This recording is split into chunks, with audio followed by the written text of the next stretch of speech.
Planning 4 days in Wilmington sounds easy until the map starts lying to you. Downtown looks close to everything, the beaches look like one beach, the Battleship looks like a quick stop, then suddenly you're paying for parking twice, walking in heat you did not emotionally prepare for, and realizing Fort Fisher has rules your group absolutely should have checked.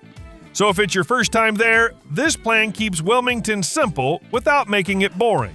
You'll start with the river and the ship. Give Wrightsville its own beach morning, save Carolina Beach and Kure Beach for a separate southbound day, then use the last day for museums, film spots, coffee, shopping, or one clean beach redo. The biggest mistake is treating Wilmington like one small beach town. Do that, and the trip feels messy fast.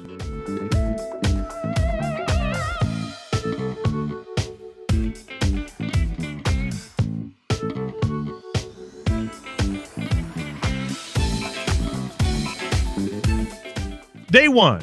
Downtown Wilmington, the Riverwalk, and the Battleship. Start your first full day downtown, somewhere around Front Street, Market Street, the Riverwalk, or the Cotton Exchange.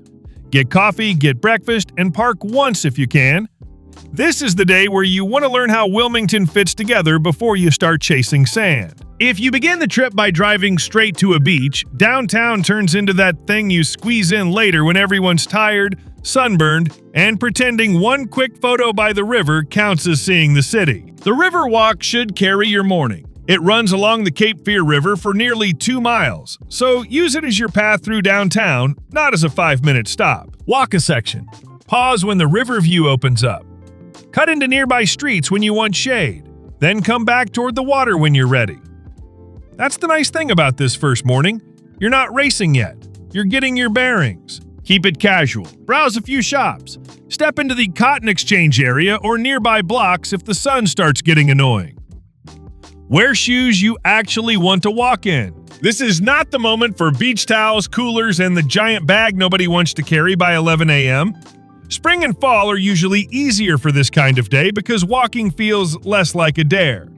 Summer still works, but you need water, shade, and the humility to go inside before everyone gets quiet and cranky. Give downtown enough room to be downtown. Don't turn the morning into a restaurant hunt, a history lecture, and a shopping marathon at the same time. Pick a breakfast area, walk the river, wander a few blocks, and let the city introduce itself without making it audition for your attention. That sounds simple, but it matters. The first day sets the speed for the whole trip, and Wilmington punishes people who spend the morning moving the car for no reason. By late morning or early afternoon, make your way to Battleship North Carolina. The ship sits across the river from downtown, so don't plan it like you can just wander over from any Riverwalk bench. Drive, rideshare, or plan your transportation properly. From downtown, it looks close enough to tempt you into lazy planning, which is exactly how people lose time. Give the Battleship real space in the day. It's open daily from 8 a.m. to 5 p.m., and visitors are told to expect at least 2 hours. A lot of people stay longer because there's more inside than the outside photo suggests. You'll move through different levels, tight areas, stairs, passageways, and rooms that remind you very quickly that this was built for war, not for vacation comfort. It can help on a hot or rainy day because plenty of the visit is inside, but don't sell it to your group as a soft little museum stroll.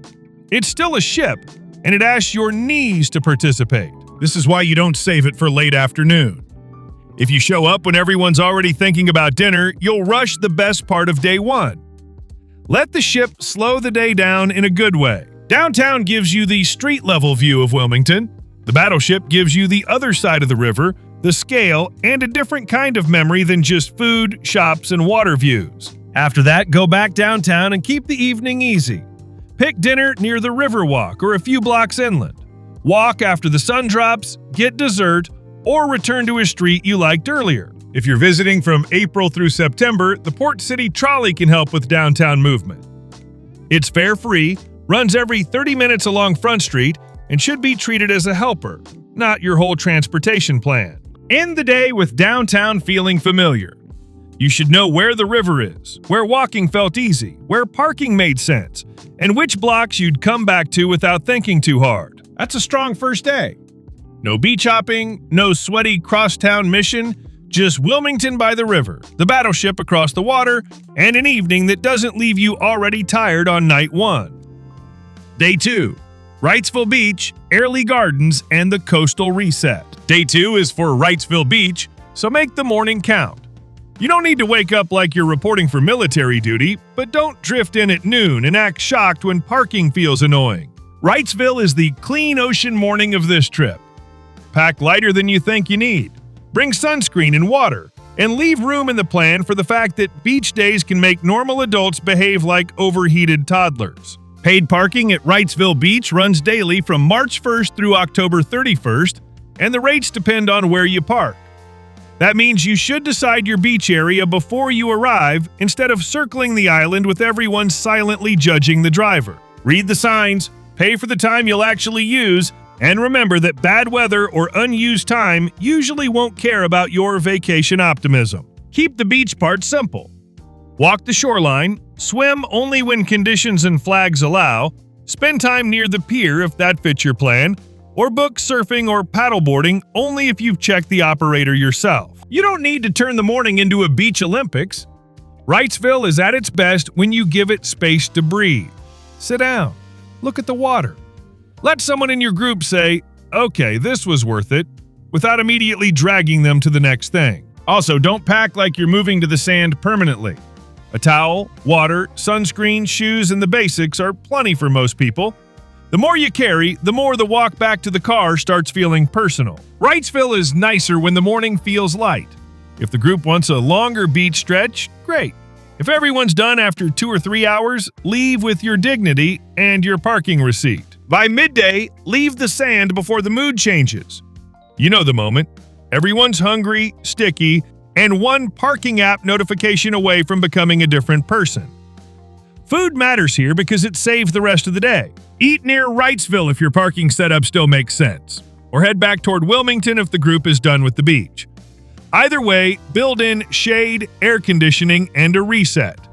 Vacation pride is not a reason to keep standing in glare. Then head to Airlie Gardens for the afternoon. This is why Day 2 feels balanced instead of just sweaty. Airlie gives you trees, garden paths, water views, sculptures, and a slower pace after the beach. Current hours list the gardens open from 9 a.m. to 5 p.m. with last admission at 4:30 p.m. So don't treat it like a late evening backup plan. Buy or reserve tickets ahead when that's recommended, and look for special events or closures before you count on it. Airlie should not feel like a random leftover stop. It's the thing that keeps Wrightsville from taking over the whole day. You've had sun, salt, and sand. Now you get shade, paths, and a chance to walk without carrying half your rental house on your shoulder. It also gives you a better answer if the weather shifts.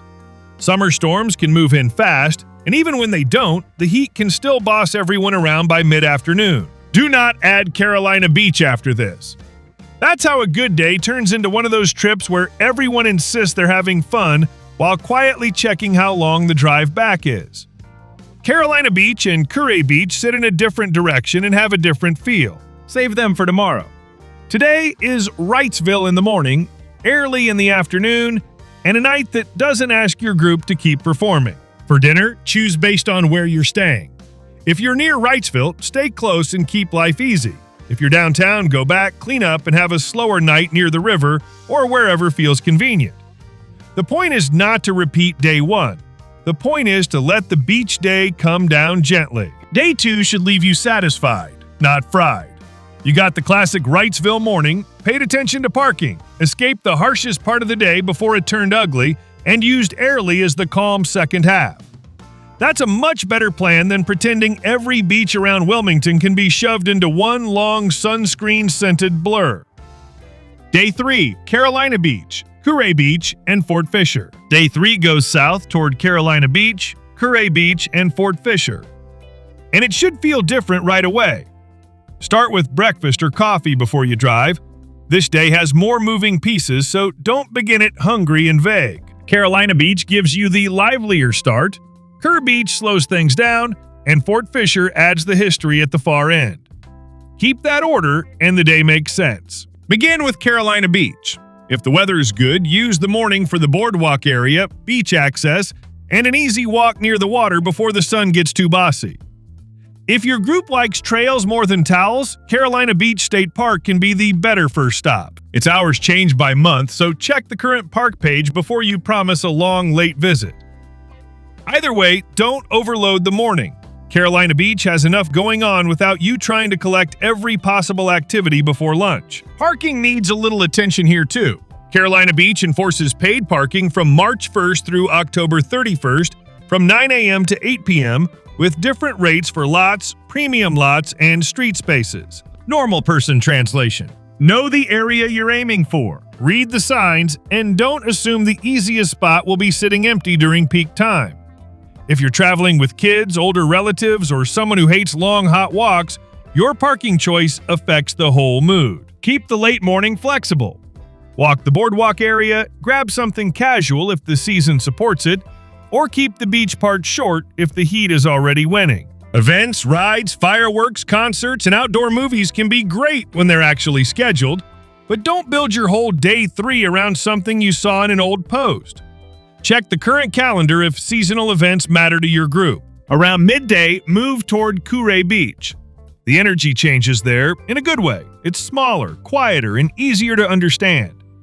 The Kure Beach Pier gives you a simple place to walk, look out over the water, and slow down between Carolina Beach and Fort Fisher. The pier is 711 feet long, and in season it's listed as operating 24 hours daily from April 1st through Thanksgiving Sunday. If you're parking in Kure during the paid season, the town's enforcement runs from March 15th through September 30th, from 8 a.m. to 6 p.m.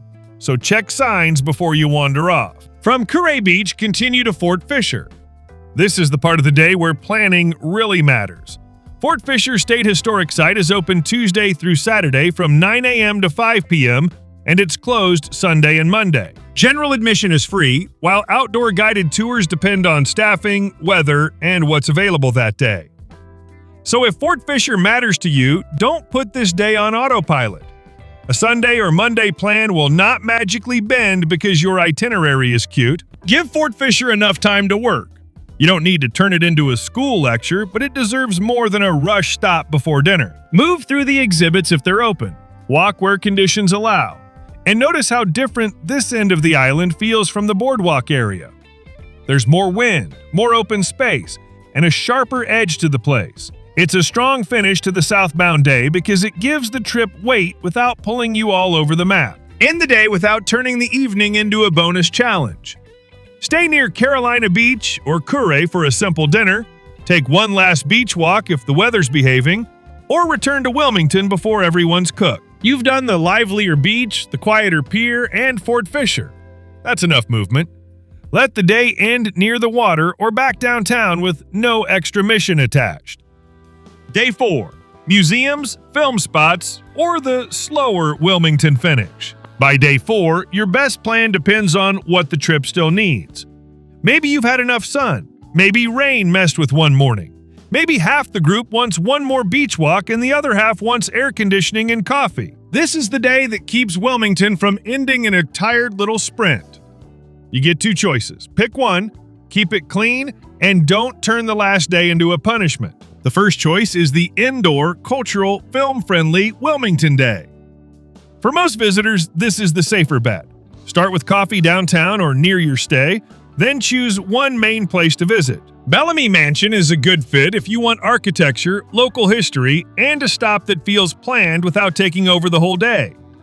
Ticket sales and tours are listed from 10 a.m. to 4 p.m. daily. Self-guided tours need to begin by 4 p.m., and you'll need a smartphone for the audio tour. Guided tour times can depend on availability, so call or check before you promise that version to your group. Cameron Art Museum is another strong option, especially if the weather is rude. It sits outside the downtown core, so drive there on purpose instead of pretending it's part of a Riverwalk stroll. Current hours listed Tuesday through Sunday from 10 a.m. to 5 p.m., with Thursday hours until 9 p.m. Pair it with lunch or coffee and leave breathing room around it. One good museum stop feels thoughtful. 3 rushed ones feel like you're collecting receipts. Cape Fear Museum needs extra care. It temporarily closed at the end of 2025 while relocating to the Grace District, with current Grace Street updates pointing to an August 2026 opening for the new space. If it has reopened by your trip dates, it can fit this day nicely. If not, don't force it. Use Bellamy Mansion, Cameron Art Museum, downtown shops, coffee, or a film locations walk instead. The film side can be fun, but keep it tight. Wilmington has a real screen history, including One Tree Hill and Dawson's Creek locations. And the official tourism site offers self-guided ideas. Pick a few downtown stops that fit your route. A Riverwalk spot, a Market Street stop, maybe one easy photo location, then lunch. That's enough for most groups. If one person is a superfan, give them a few wins without making everyone else stand around like unpaid extras. If you want a slower neighborhood feel, use it carefully. Castle Street or the Cargo District can work for coffee, shops, and a lighter final day, but don't turn them into a brand new full itinerary. The last day is not where you prove how many tabs you opened while planning. It's where you make the trip feel complete without making everyone check the time every 7 minutes. The second choice is a beach redo. Use it only if weather stole one of your earlier mornings, you skipped something on purpose, or your group honestly wants one more ocean moment. Return to Wrightsville if you want the cleaner swim and shoreline walk. Go back toward Carolina or Kure if that side felt more like your speed. Keep it short, keep parking in mind, and don't turn a goodbye beach morning into another full day of wet towels and traffic. For the afternoon, follow the group's energy. If you chose museums and film spots, let lunch, coffee, and downtown shopping carry the rest of the day. If you chose the beach redo, leave before the drive back starts feeling annoying. Summer heat and pop-up storms can still boss the schedule around even on the final day. Winter trips can lean more into museums, restaurants, the Battleship, and quiet beaches, but ours still deserve one last look. If you have a late checkout, a long drive, or a flight later in the day, protect that timing too. Day 4 should not put you 40 minutes from your bags with wet clothes in the trunk and one person asking if there's time for just one more stop. There usually isn't. Build the ending around convenience, because the last memory should not be everyone sprinting through a parking lot. Bring the final evening back to Wilmington. Have dinner downtown, walk a block you liked on day 1, return to the Riverwalk, or keep it simple near your hotel or rental. The last day doesn't need fireworks. It needs to leave you glad you came, not secretly relieved the itinerary is finally over. By the end of 4 days, Wilmington should still feel like somewhere you want to come back to, not a place you survived with wet towels in the trunk and parking receipts in every pocket. Keep the river first. Give Wrightsville room to be its own beach morning. Save the southern stretch for the day you're already pointed that way, and leave your final day loose enough to enjoy whatever the trip didn't give you yet. Maybe that's a museum. Maybe it's a film spot. Maybe it's coffee, shade, and one last walk by the water. The only real mistake is squeezing until nobody cares anymore. Check the schedules, respect the heat, pay attention to parking, and let Wilmington end softly. That's usually the part people remember.